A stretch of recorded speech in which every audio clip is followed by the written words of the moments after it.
I like to move it, move it. I like to move it, move it. You like to move it. Hi guys, welcome to my channel Move It Movie. Today we are moving a horror movie. Last night in Soho, Eloise Turner, the wide-eyed protagonist at the heart of director Edgar Wright's stylish yet thematically inert horror comedy Last Night in Soho, has big dreams of becoming a fashion designer. But a ghost haunts her. Ellie's mother had similar desires of working as a designer. Her mother moved to London only to die by suicide. Now Ellie sees her visage in every mirror.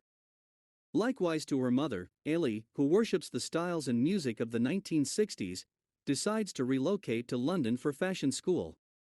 But her doting grandmother, a touching Rita Tushingham, fears for her. She can see and feel emotions others cannot, a kind of strong psychic link to her environment. After receiving a lukewarm reception from her college mates, they teased the creative Ellie for wearing the clothes that she made. And for her humble country origins in Cornwall, she decides to move out on her own. She rents a vintage flat from a strict, but seemingly caring Ms. Collins.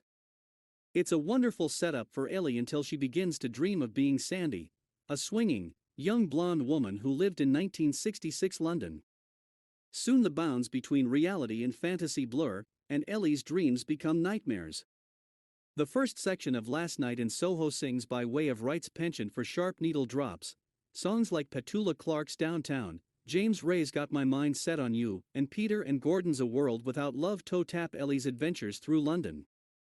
The young woman is kind of a hayseed, dazzled by what she's read about the big city and searching for the London she's heard in her favorite songs.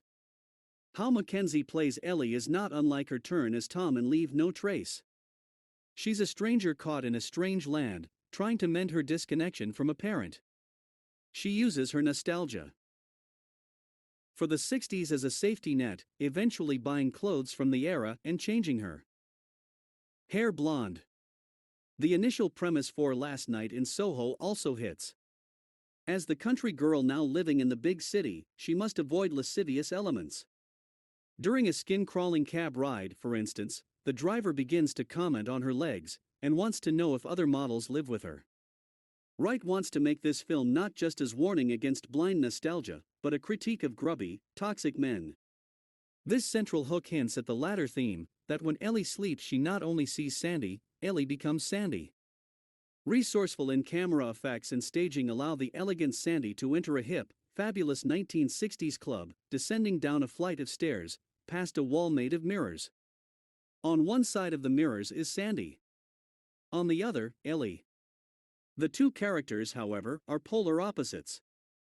Unlike the shy Ellie, Sandie struts with the confidence of a runway model. She knows what she wants. And she thinks she knows how to get it. Where Wright's film begins to falter is with its villain. See, Sandie comes under the watchful eye of Jack, a pompadoured, pinstripe-wearing agent who represents all the girls. Unbeknownst to Sandie, Jack is a pimp. And he uses her hunger for fame against her by promising the ways that propositioning herself will help her career. While Ellie comes to fear him, the audience doesn't. It's inaccurate to say the concept of Jack wouldn't make a hateable villain.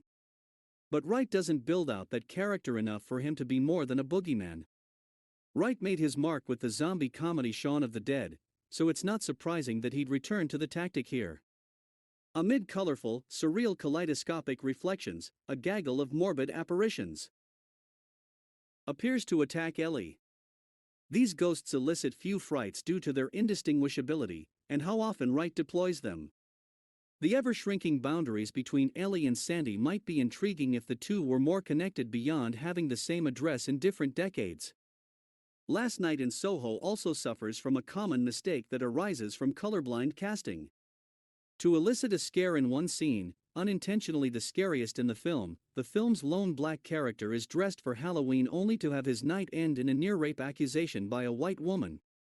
It's difficult to further discuss the scene without major spoilers, but filmmakers need to understand that merely casting a black actor isn't enough, especially with the racial history of a scene like this one. Afterwards, that black character still tries to help the white person who nearly got him killed, a decision that's more far-fetched than any. Cool. beyond the initial themes, such as zealotry to the past and toxic men, there's just not enough to carry the film. Wright doesn't have anything to say about the sex industry, the casting couch, or mental health beyond a surface-level understanding. Instead, he relies on cornball humor, copious blood and gore, and homages to far better films.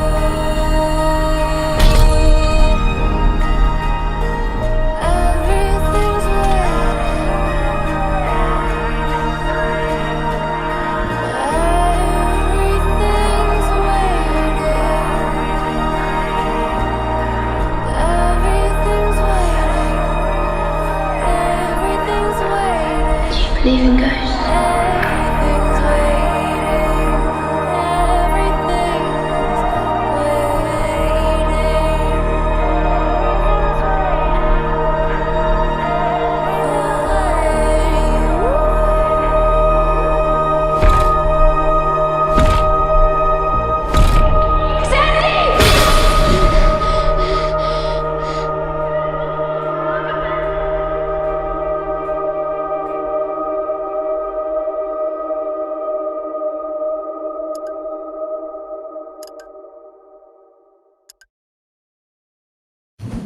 I like to move it, move it. I like to move it, move it. You like to move it. I like to move it, move it.